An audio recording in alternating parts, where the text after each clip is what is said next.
This is a small company driving some innovation in the medical space, small team. What they thought they wanted was a printer. You know the story I'm talking about?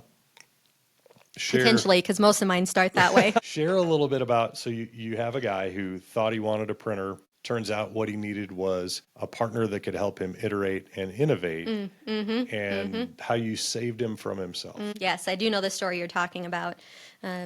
This guy's a long background in the field that he is in and has successfully brought a lot of different companies to market. And because he is so skilled at the technical and business side, his assumption is I should do both in this new venture because it is my skill set. Can you just supply me with the right technology and set me loose? And what we started with was a conversation. I said, help me understand what is most critical for your business right now. Well, I have to get this product to market and I'm assembling a team and I have a lot of customer growth levers I need to unlock. I said, okay, where does 3D printing fit into that? And he goes, well, at night. And what you have to look yourself in the mirror and say is, what am I uniquely equipped to do that's going to add the most value right now? And can I find a partner to supplement that? So what we ended up doing is we have an ongoing agreement where we act like an outsourced R&D team. We're helping design products, produce products, ship products, all of the things he is perfectly equipped to do, but are not things only he can do with where his business is at. And it's been so successful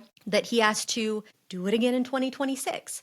And I share that story because when you think about value and waste, and these are going to be terms you all are familiar with because you all come from a manufacturing background, sometimes that's not scrap. Sometimes that's my time and my focus and my resource and my prioritization. Because even if you were doing this at night, and even if you found enough hours in the day, how is that fracturing the most important thing you need to be working on? Distraction kills. And for him to work with us and come to that realization was incredibly rewarding because I shared this a little bit ago with Sean where similar to a Kimberly-Clark, if you are all familiar with that brand, they produce a lot of things that you would know, the tissues of the world. What they don't do is go around and tout their own name. They are the company that makes the products you love better. And that is a very similar philosophy to what we have and what I personally believe every time we engage with a customer. That's why we launched this model.